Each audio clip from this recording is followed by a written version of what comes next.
Hello again, Ryan with Grind Knife Sharpening. Sorry it's been so long since my last video. We're going to do a dedicated video towards the Power Strop today. We're going to talk about a whole bunch of things, how it can be used as a single wheel machine, how it can be used as a stropping only machine, and some of the innovations. So right now, this is the body of the prototype that I got. I've had it for over a year now, and I've been playing with it for a good long time and figuring some stuff out. So let's go over, first things first, the new changes to the Power Strop. Okay, some of you are familiar with it already. It was traditionally a 2x42 inch belt over wheel, single wheel tradesman machine. Designed for sharpening, stropping, an all-in-one machine for hobbyists, for commercial users, for whatever. That can do a lot of things, but it really excels in the stropping role or as a belt grinder, a standalone belt grinder for sharpening purposes.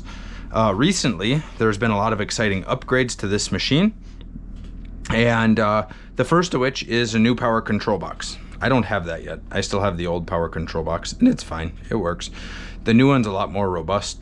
It has more intuitive controls with just a button to start and stop and a button to reverse, and it's just a sleeker, more robust box. Some other things, it does still come with a sponge tray and a sponge trough, sponge and a tray, so that you can run wet or dry. If you get a resin diamond stone with yours over a contact wheel, you can still use your resin diamond wheel. The newest thing is going to be an adjustable arm.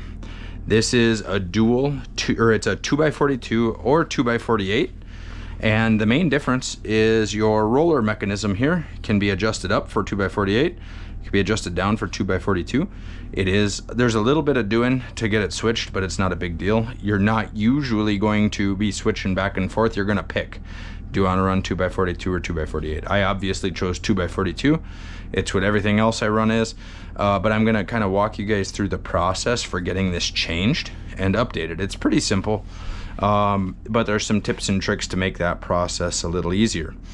I'm gonna cover a couple of other things, is like how we sharpen on this machine if we don't have an apex, and a number of other processes, and a couple of new products and things like that are going to be announced in this video too, so stay tuned. So diving right in, let's go over the adjustment. Let's go from a 2x42 to 2x48. Don't need a whole lot for tools, just a couple of things. So we're gonna grab just a hex key. One comes with your machine in the size. I like the T-handles a little better. The process is pretty straightforward. You're gonna notice on the top here, we have one hex screw, and then there's another one on the opposite side on the bottom, right here where my thumb is. And so to get this to come off, it's pretty straightforward. We're gonna get in with our hex key, and the one that's on the bottom, we just want to crack it loose. And this is the same if it came in a 2x48 or a 2x42, it doesn't matter, just switch it for your operation. We're just gonna loosen that just that much. What is that, a quarter turn maybe? Now we're gonna come to our top one, top screw. This one we're gonna back out a fair ways here. You don't have to take it all the way out, just enough so that you can get some sliding, and this might pop off. Came off pretty easy. You're gonna notice there's a coil spring. Now, to keep track of how our cap goes on, the screw that you screwed out is gonna be sticking up, and the one that you only backed out a little bit, that's still gonna be recessed in your cap, okay? If we look down inside of our cap, we'll see if we can get the light just so. You can see that there's holes here. There's 3 on this side, 3 on this side. Generally speaking, we're gonna be going in the 9 o'clock hole on the top left. That's where this spring is gonna go. And then you'll also notice there's different spots for the springs right at the top here. And we're gonna go in the second hole from the back. That's gonna get you kind of an optimum starting spot. The long spring's always gonna go this way, the short one's gonna go inside of your cup. So we're gonna set that to the side for later. Next, we got a roller assembly. This is as easy as it gets. Roller assembly, slides out, set it aside. Now, when we come back, we're going to loosen these 2 screws.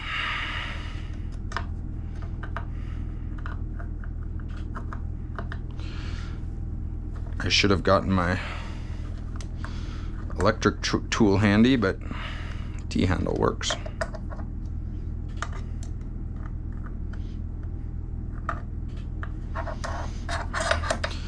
Bear with me, as this isn't really rehearsed. I did do this once before because I was trying to film it last night, but my battery died halfway through and I didn't know. So we're doing it again. All right, so we're gonna keep this whole mechanism together. We got our 2 screws and there's a spacer block here. I'm sure there's a technical term for it, Abbott. I'm sure you'll let me know what it is at some point, but we're gonna move up to these 2 holes here. And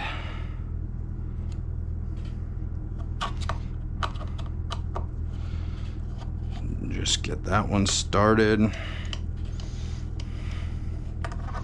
Get that one started. And we'll see how far we can get through this video before I drop something today. Okay. We're gonna get that kind of lined up. Now, once this is lined up and in place, we're gonna kind of snug it down pretty good. You don't have to go crazy, but we definitely want it pretty snug. All right, so now our frame assembly is all set up for the 2x42, 2x48. It might need a little bit of adjustment, but we'll see. We're gonna put our roller right back in. There's 1 hole for it to go in. Now it should have some movement. This doesn't really have a whole lot of movement, so I've got to adjust just a little bit.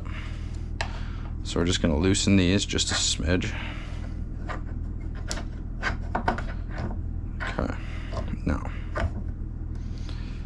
that gets a lot more range of motion, so we'll tighten that. Oh, there we go, drop something.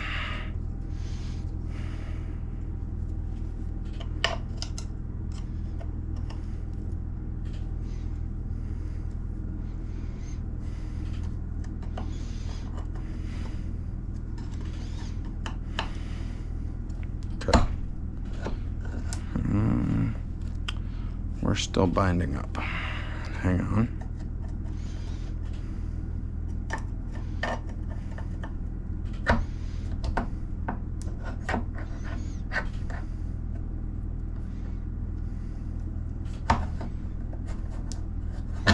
There we go. When I loosen that up, I'm just sliding this back just a little bit, and that allows my wheel to move the way that it's supposed to.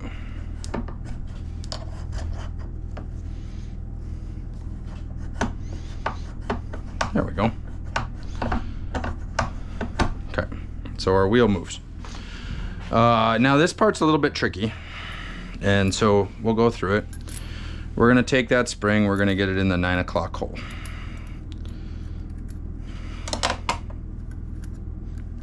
Just like that. Then, now the reason that we left this screw in here is this screw is going to rest on a flat. On the bottom of this shaft there's a machined flat, and that screw rests flat on that. And that's what kind of locks stuff into place. And so this just kind of makes your assembly a little easier. So what we're going to do is we're going to line up. We're going to go into that 2nd hole from the back, hopefully. Okay. I'm going to push everything together. And we'll start by giving a quick snug to that bottom screw. And then we're kind of going to crank down this top one. You don't have to go real tight, but we want our to be snug. Okay. And there we should have... Oh, I hit the wrong hole because my tension just isn't quite right. So we're going to go ahead and loosen our top screw, back out our bottom screw, just a quick turn. Like I said, this part's a little bit tricky, but it's not too terrible. It's just a little fidgeting. Okay. So that's our top.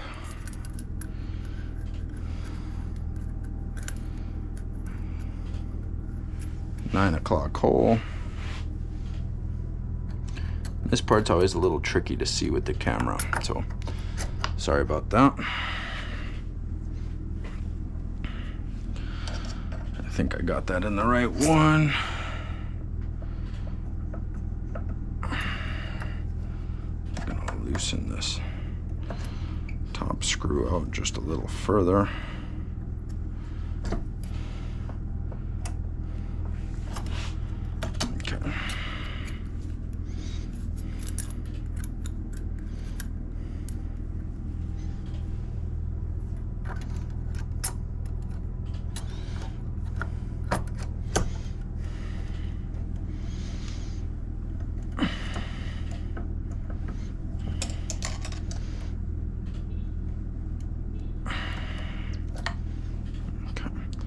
I think our bottom screw is giving us just a touch of trouble here.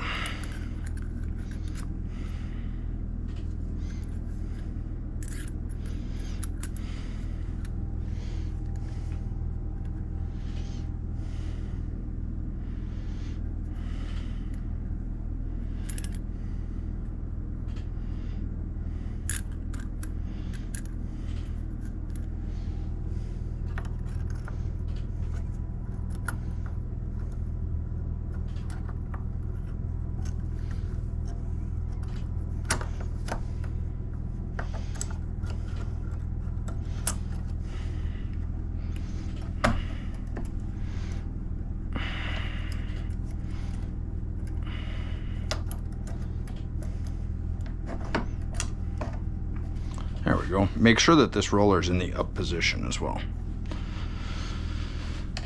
All right, so we've got that all together. We're gonna give this a quick snug, and hopefully that time, there is how we want it to run. So you do a test fit. It's 2x48 felt belt that I was testing. It should fit. This is a seamless end grain wool felt belt, so all of the felt fibers stand on end like this, but as you can see, it makes a mess because any bit of burr is going to cut those fibers. Now this belt does do a beautiful job of polishing. I just don't think it's going to be my go-to stropping belt, but that's how that goes. Then your machine will run just like normal. When you change from one to the other, your tracking's usually going to be just a touch off, but that's no big deal. These belts, you can notice no seam, so they run super smooth and quiet. There's none of that little hop or click. So that is one thing that's beautiful about them. You know, and it's a really good polishing belt. It's hard to get the bitey edge that you want stropping. So I still like my black felt belts better. So let's go ahead and undo this and do it the other way, because that's the way I use it, and that's where I can do my demos. So we'll go ahead, give that a loosen, give this just a little, you'll see how much I turn this, about that much, that's it, because we want that to slide back together nice and easy, and we don't have to spin and try to locate that flat. So we take that off, we pull our roller out. Wonderful. We are going to back these two screws. Sorry, my hands are in the way.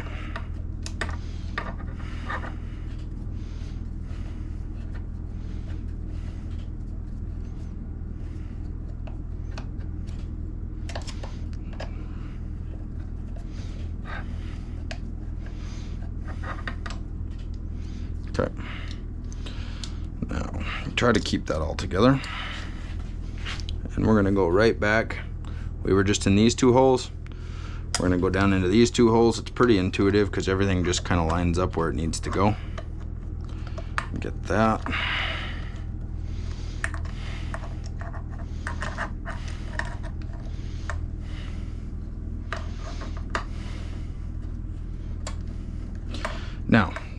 even when these screws are in, this has a little bit of play. And so get them close to snug, like an eighth of a turn off a snug. And then you can come over here and look, and we just kind of want it centered. And if we have to adjust it, we will, just like before. We're gonna crank those in. We'll put our roller in and we'll see if we've got some good movement. So slide our roller in. And right now this is mostly just going forward and back. That's not the tension action that we're going for. So we'll loosen this up a little and push this whole assembly back a little bit, and see, now we get that full range of motion. So we'll go ahead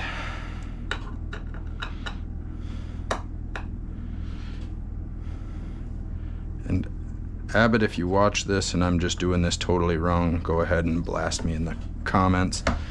Let me know what I'm doing wrong. But this has been working for me. All right, so again, little end of the spring, 9 o'clock hole.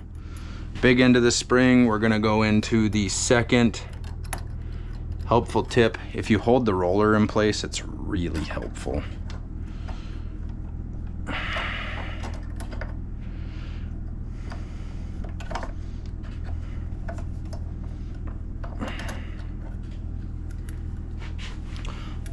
Also, if you do this not with a camera, it's way easier.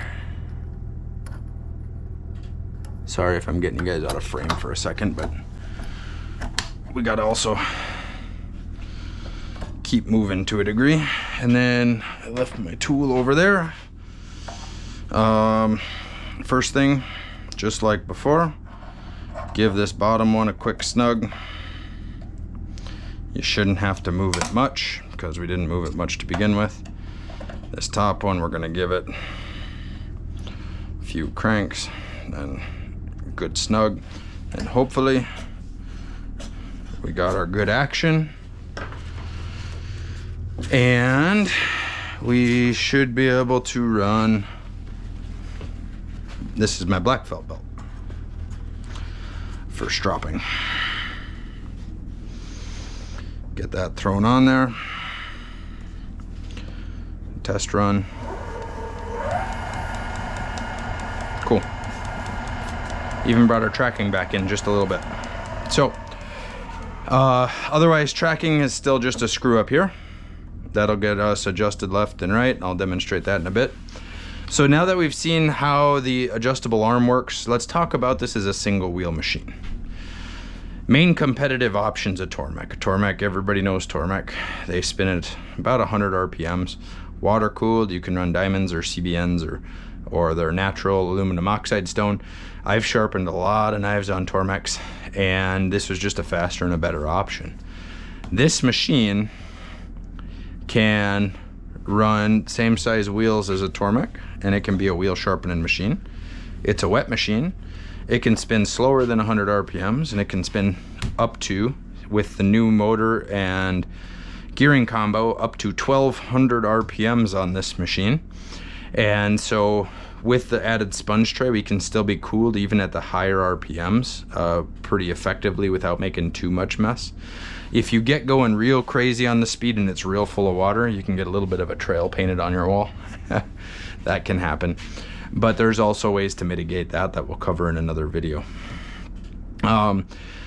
This machine comes standard either with a rubber contact wheel or with a resin bond diamond wheel or a CBN wheel. If you plan to run dry, we can set you up with a resin diamond CBN 100 grit wheel.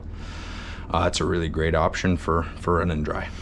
It'll help keep your the CBN particles just don't react with heat like the diamonds do, and so that CBN wheel is critical if you're going to be running it dry. If you want to run this as a single wheel machine, you can do it with the rubber contact wheel and just belts. You can run it with a 100 grit wheel and the belts will run right over it, or a 1000 grit wheel and the belts will run right over it. And so we'll do a quick demo on a Sharpen. Standard This is a slightly worn Cubitron belt, 120 grit. And so this is right now replacing the 100 grit wheel, but the 100 grit wheel could do the exact same step. And so we have a knife here. We will grab a jig. You don't have to sharpen fixtured or with a jig if you don't want to. I like to. I like the repeatable results. Everything comes out exactly how I want it to. You can run the belt wet with your sponge tray. You just take this sponge, you get it wet, you slide it under here on this resting tray. For the demonstration's sake today, I'm not going to do that. But here we're going pretty slow. We got to adjust our tracking just a smidge. When we go from felt to Cubitron, it's not uncommon for the tracking to adjust just a little bit.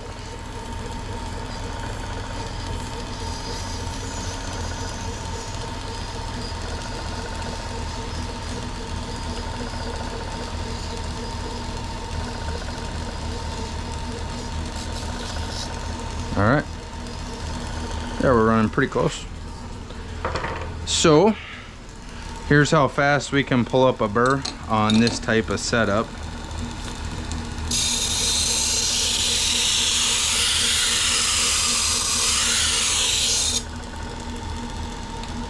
There's a burr, there's a burr. You can hear the click maybe. My thumbnail catches it nice and easy. Doesn't take a lot of pressure. It doesn't take a lot of time. There we go. We've got a full belt. Now, if we had a 1000 grit wheel under here, all we would do is drop our belt and we would come back and we would sharpen directly on our 1000 grit wheel for step 2. Okay. The thickness of these belts isn't enough to materially change our angle. I don't have a 1000 grit wheel on here right now, so I'm gonna jump straight to a Trizact. This happens to be an A45. You can use A30, you can use A16. Doesn't really matter a whole lot. Performance in your edge will change a little bit if you want something with a little more bite. Again, we're not gonna be running real fast. We can get this thing cranking if we want to, but for this activity, there's really no need. I'm gonna start with my burr side down. I just like it better. It seems to pull up that next burr a little quicker. There's a burr, burr. This one's a lot harder to see and feel because, you know, we're just at a finer grit. Go again, nice and quick. 2 passes, because that's what I did on the first side. 1 more pass, nice and light. And we're not generating any heat here because we're going at such a slow speed. We don't have to really go all that fast. So, crank our speed down. Pull the belt off. Now we get to talk about felt belts a little bit. This is my old felt belt. I used to buy these from a company, loved them. Great belts, they work well, they're pretty affordable. However, the problem is they don't stay in stock very well, and I run my business based off of these belts. And so I wasn't okay with waiting for 3 or 4 months for belts. I'm not gonna mention that company, but I started getting felt belts made. They are almost the same. The felt material is the same, but they're sized better. You can see the old belts are about a 1/4 inch oversized for the size wheels. So we order a 2-inch belt and you end up with a 2.5 inch, 2 1/4, 2.5 inch belt. The tape seam is a little smoother, so you don't get as much hop on the new belts. And so I started stocking these. You can definitely check them out on my website, grindknifesharpening.com. They are $15 plus shipping. If you have questions about them or if you want to give them a try, let me know. I still buy most of my belts from Cliff Curry, currycustomcutlery.com, as well as my Japanese blue D36 compound I get from him. And we changed belts, so it's not unreasonable to have to adjust our tracking just a little bit. So So we're gonna pull that out here. Get a little more speed. All right, load up a little blue.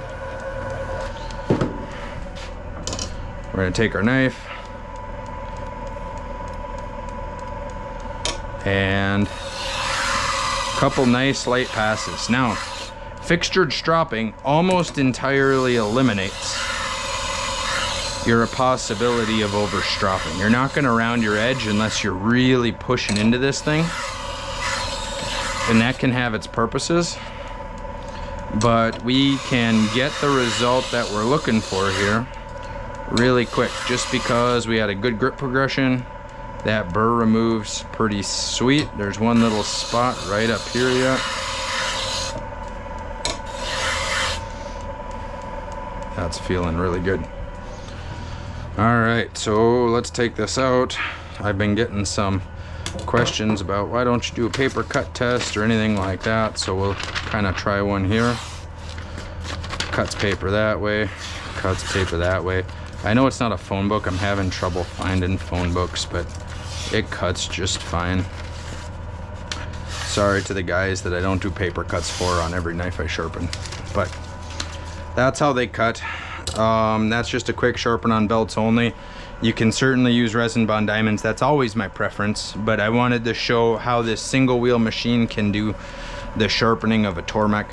This is compatible with most of your Tormek jigs or Tormek style jigs, you know, things like that.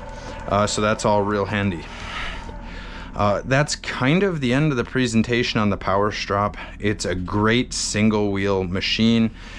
It offers so much versatility with the belt grinder.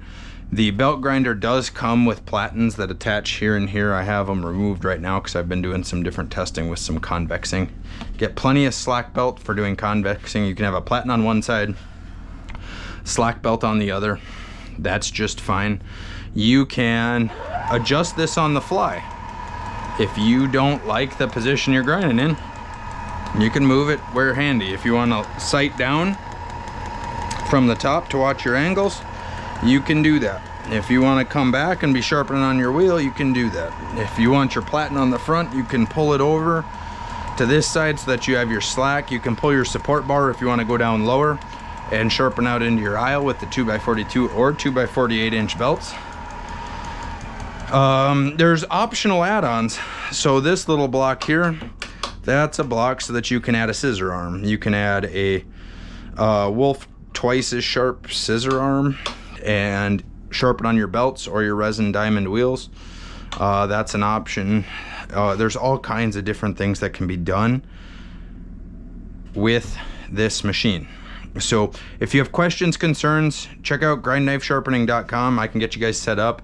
I do US sales and some support for tradesmen for their sharpening equipment. I also do training classes for knife sharpening, all things knife sharpening. And so if you want to hit me up on grindknifesharpening.com, or you can give me a phone call.